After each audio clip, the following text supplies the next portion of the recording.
Alors Alexis Joly, vous êtes membre du Rassemblement national. Vous avez d'ailleurs des fonctions à ce titre au plus haut niveau. Est-ce que vous aussi, vous menez une liste citoyenne? Alors, je mène une liste citoyenne, en tout cas d'ouverture citoyenne, dans le sens où nous sommes très peu de personnes encartées à figurer dans cette liste. Je suis le seul élu sortant. En tout cas, je mène une liste fièrement affichée Rassemblement national, parce que nous considérons que cette étiquette doit être fièrement affichée. Nous n'avons pas honte de nos convictions et de notre mouvement. Nous ne faisons pas la course aux petits partis, aux micro-partis que personne ne connaît. Et ma foi, nous sommes aussi la seule liste qui ne soit pas Sully compatible, hein, si je peux me permettre. Parce que lorsque je regarde le programme des uns et des autres, finalement, je vois que c'est bonnet blanc et blanc bonnet. Hein, beaucoup La formule est de nous. Hein. Pardon ? La formule est de nous. D'accord. En tout cas, vous avez vous également utilisé certaines formules de mon programme pour votre propre chef. Voilà, nous sommes la seule liste qui ne soit pas Sully compatible parce que, encore une fois, nous voulons vraiment changer Échirolles. Nous avons présenté un programme qui tranche véritablement avec les politiques qui sont menées. Et je vois même que ceux qui disent qu'ils représentent un petit peu tout l'axe politique de la gauche, de la droite, eh bien finalement ont pris eux aussi, je pense à Mme Sarah, un virage très à gauche et qui reprend encore une fois toutes les propositions et toutes les solutions imaginées par M. Sully. C'est si vrai d'ailleurs que même les gens qui sont de soutien de droite ne soutiennent plus la liste En Marche et sont avec moi cet après-midi. Alors, on parlait de l'éclatement de la majorité. Juste pour finir avec Alexis Joly, vous aussi, alors à notre niveau, mais votre groupe d'élus d'opposition, vous étiez 4, a connu quelques péripéties au cours du mandat. Dès le début de la mandature, d'ailleurs, ça a été l'objet de moqueries de la part de la majorité qui aujourd'hui est bien dans l'embarras. Ma foi, j'ai pu quand même prouver l'efficacité de mon travail en une seule personne. J'ai fait le travail pour 4, seul. Alors imaginez lorsque nous serons 10, 15 ou 20 ou même 30 comme le groupe du maire aujourd'hui. Fabienne Sarah, vous voulez rajouter quelque chose ? Oui, je vais quand même préciser les choses à Monsieur Joly quand même, qui m'a envoyé une jolie taupe, ce qui fait qu'aujourd'hui cette taupe se retrouve en effet avec lui. Ce qui m'explique pourquoi certaines propositions du programme que nous avions concerté avec les citoyens de la ville se retrouvent sur son programme. Madame Sarah, notre programme a été réalisé au mois de juillet lorsque vous étiez en train, vous, de chercher à savoir cette candidature. C'est la parole, Alexis. Non. Oui. Écoutez, Je vous écoute. quand on est une honnête personne, on est honnête jusqu'au bout. Vous m'avez envoyé une taupe. C'est fou, madame. Écoutez, si vous n'avez pas d'idée, c'est votre problème. Mais en tout cas, je constate que ça a été fait. Alors moi, je fais un programme avec tous les citoyens de la ville, qu'ils soient de droite, de gauche, de bonne volonté. Par contre, les malhonnêtes, je les mets dehors. C'est ce que j'ai fait. Et Voilà. d'ailleurs, vous avez perdu aussi plusieurs personnes de droite, puisque visiblement, vous avez un comportement détestable avec votre groupe. C'est ce qui fait d'ailleurs que toute la droite vous a quitté, madame. Non, et je connais ces personnes. Je connais ces personnes, madame, depuis très longtemps, madame. Parce que moi, je discute avec tout le monde, madame Sarah, contrairement à vous, qui refuse absolument vous n'avez pas d'idée, donc vous allez chercher madame ailleurs. Sarah, j'ai beaucoup d'idées. D'ailleurs, on ne nous a pas attendu après vous, parce que vous savez, moi, je fais campagne depuis 6 ans. On a présenté de nombreux tracts. On s'est exprimé sur tous les sujets, madame, et toutes les questions environnementales, par exemple. J'ai pas attendu que madame Sarah s'allie avec un parti écologiste qui n'existe pas pour pouvoir présenter mon programme là-dessus. Alors justement, on va essayer Voilà, de détailler. On va détailler quelques propositions. Il n'y a pas que dans le foot où il y a des transferts compliqués, en politique aussi. Il fallait quand même remettre les choses à leur place. Voilà, vous avez dit ce que vous vouliez dire.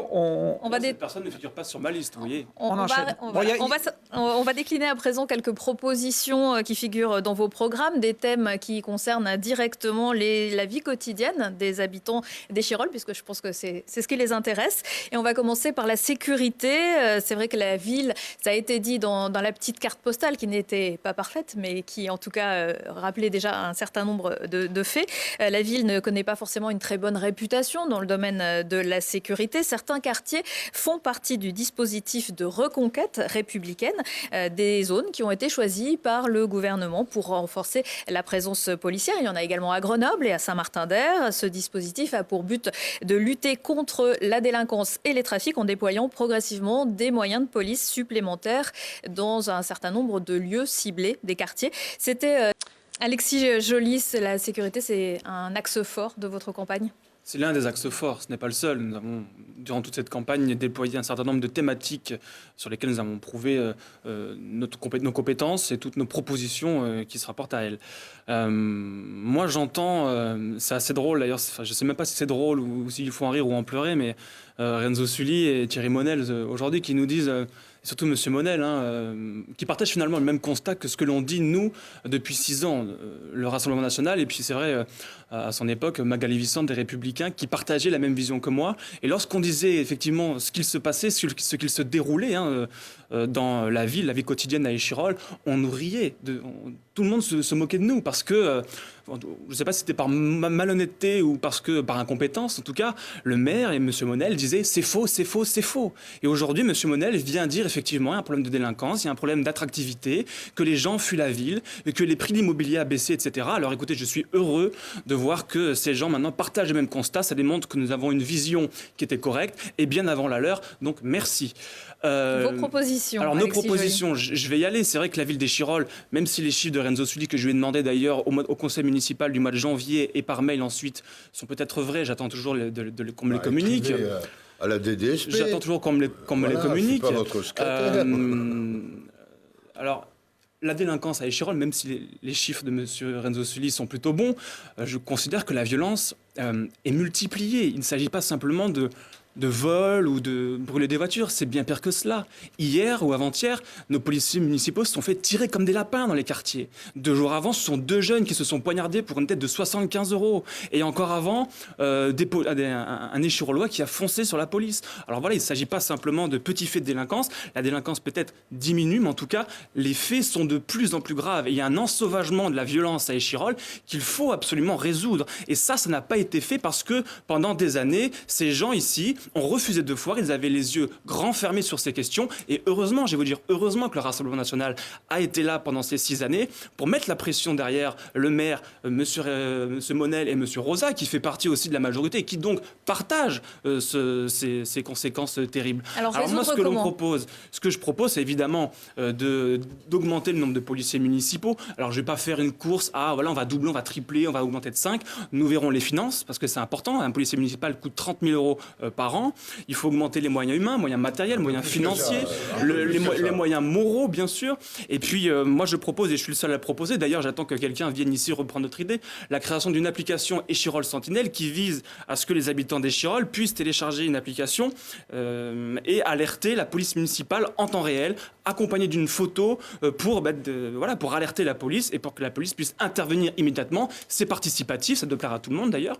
Et donc, ça permettrait évidemment aussi à ce que les personnes, les Échirollois, puissent participer aussi à la sécurité de la ville, augmenter le nombre de caméras de vidéo-verbalisation, et ne pas pour verbaliser tout simplement le conducteur qui aurait oublié sa ceinture, mais pour traquer la délinquance, pour aller chercher les délinquants qui roulent en grosse voiture alors qu'ils touchent le RSA ou qui ne travaillent pas, traquer ceux qui font des rodéos, traquer ceux qui roulent à 100 alors que c'est limité à 50, etc., etc. Et je considère qu'on ne confie pas la sécurité du poulailler au renard, et c'est pour ça que le seul mouvement, la seule liste qui est capable de combattre la délinquance réellement, c'est le Rassemblement national, puisque les autres ont échoué. Alors Fabienne Sarr, vous n'étiez pas d'accord, je crois, sur le coup d'un policier municipal. C'est moins 40 000 €. Bon. C'est moins 40 000 €. Sur ce domaine. Précise dans ce cas-là, si vous me dites que c'est faux, donnez des vrais chiffres dans ce cas-là. Non, mais parce qu'on ne peut pas 40 000 dire €, c'est parce au moins que 40 000 nous, on a €. étudié. On a étudié. Oui, d'accord. Voilà. Maintenant, Un petit mot peut-être sur la vidéoprotection. Elle existe à Échirolles. Votre mouvement n'est pas fan de ce genre de mesures. Quelle est votre position, vous? Des armes, d'ailleurs, parce que monsieur veut enlever les armements de la police municipale. Patron avec des pistolets à eau. Oui, moi je trouve que tout le monde en rajoute sur cette question parce qu'il y a, je dirais, des réalités auxquelles on n'échappe pas. Qui m'a entendu dire en tant que maire, tout va bien à Échirolles? Qui m'a entendu? J'ai relu. Je suis retombé sur un article de presse d'il y a 3 ans où justement vous faisiez une conférence de presse avec monsieur Monel, madame Rabi et je ne sais plus qui d'autre, en disant qu'on se sentait bien à Échirolles. Prenez peine de... Oui, je le redis, puisque je viens de montrer une enquête nationale qui a été faite sur... Oui, non.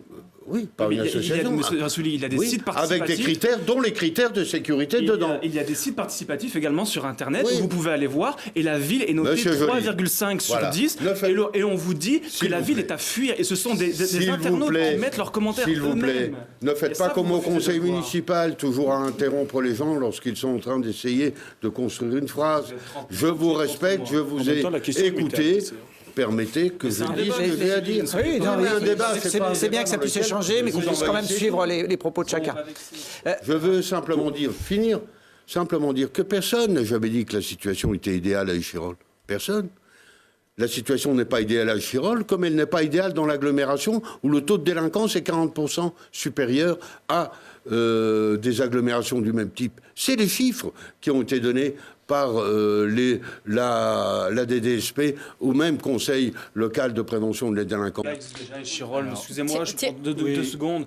On a parlé des moyens humains, de la prévention, mais les contrats de ville servent exactement à ça, à faire de la prévention. Ça coûte plus d'1 million d'euros par an. Et on voit très bien qu'à Échirol, la prévention a ses limites. Aujourd'hui, le problème, le défi posé par l'insécurité à Échirol mérite beaucoup plus que de la prévention et mérite de la répression. Thierry Monel, un petit peu, puis après on passera à un autre sujet. Je pense pas que ça mérite tout ce que vous dites, et je pense que vous regardez trop la télévision et vous n'entendez pas. Je regarde la Messieurs, délibération s'il vous du plaît. conseil municipal et j'interviens contrairement à vous. On ne vous a pas entendu parler pendant 6 ans. Alexis Joly. Trois s'il vous plaît. remarques. Alexis Joly. Moi, je voudrais dire qu'on assiste véritablement à une escroquerie de l'écologie. Et les étiquettes que vous inscrivez les uns et les autres sur vos petites affiches, c'est des mensonges. Parce que C'est votre avis. monsieur Sully a raison.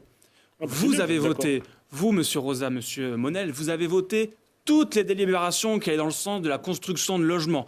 Vous avez voté tous les PLUI. Pourquoi est-ce que ne vous êtes pas exprimé là-dessus au mois de décembre lorsque nous avons voté le PLUI? Il n'y a que le Rassemblement national qui a voté contre le PLUI, qui s'est exprimé.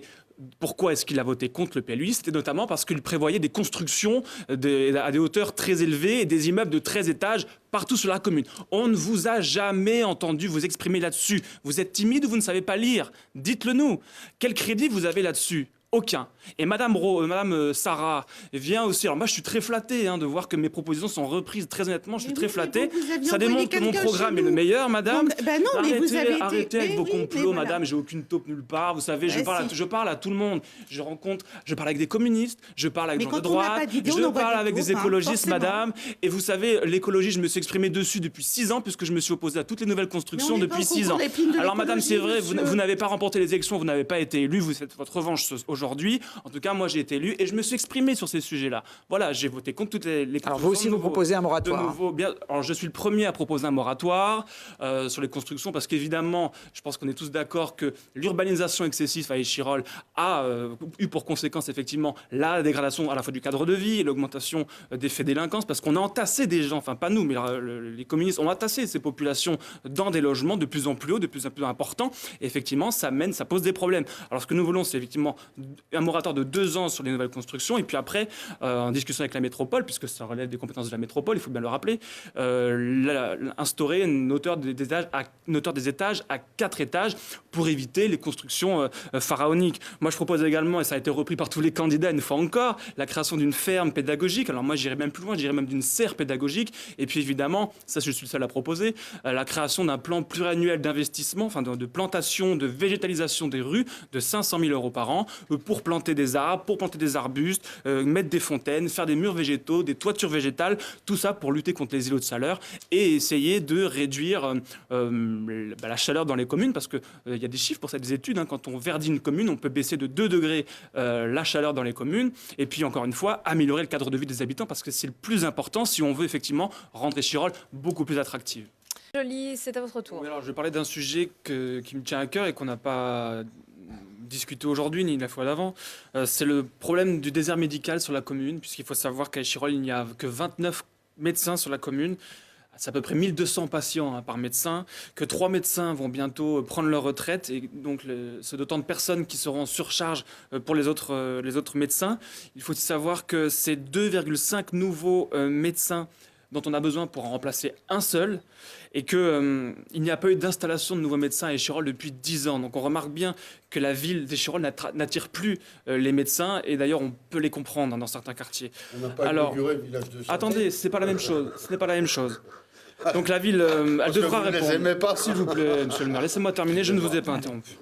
La ville devra répondre donc à ce problème qui est vraiment véritable et qui va arriver là demain. C'est demain que ça va arriver, puisque la ville est devenue un désert médical. Et elle devra donc redevenir attractive pour les médecins, peut-être en construisant d'ailleurs une nouvelle maison médicale ou d'ailleurs un nouveau centre de santé, mais peut-être justement dirigé, en tout cas organisé de manière différente. Je souhaite aussi vous parler de ma première mesure, puisque tout le monde parle de démocratie. Moi, je veux dire ce que c'est ma première mesure, messieurs, dames. Ma première mesure sera d'organiser d'ici cet été la première votation citoyenne à Échirolles pour décider ou non du maintien des rythmes scolaires à 4 jours et demi. Alors voilà, une vraie décision démocratique émanant du peuple. Voilà, moi je souhaite que la ville retrouve des pratiques totalement différentes de ce qu'elle a eu l'habitude depuis 30 ans et même davantage, loin du clientélisme, avec pour seul objectif le bien-être des habitants. Alors nous avons une vision moderne d'Échirolles, une ville dynamique, une ville animée, festive, sportive, culturelle, qui tourne le dos donc à ce marasme social et sécuritaire. Et je conclurai en disant que dans toutes les mairies du Rassemblement national que nous dirigeons, nous essayer, c'est nous adopter.